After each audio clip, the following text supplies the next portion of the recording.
आईची आठवण. आई गेल्यावर तसं पाहायला गेलं तर वेळ थांबत नाही. घड्याळ चालूच असतं.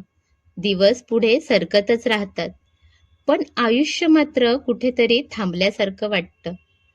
आई असताना रोज एकच प्रश्न विचारायची, कधी येणार? आणि आपण नेहमी एकच उत्तर द्यायचो, थोड्याच वेळात येतो.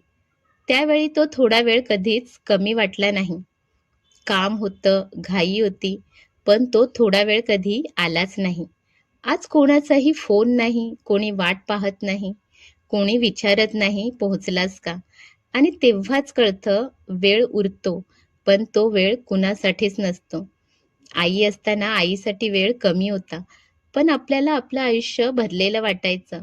आज वेळ भरपूर आहे, पण ते आयुष्य मात्र रिकामं वाटतंय आणि हेच सगळ्यात जड असतं. संपूर्ण व्हिडिओ पाहण्यासाठी खाली रिलेटेड व्हिडिओवर क्लिक करा.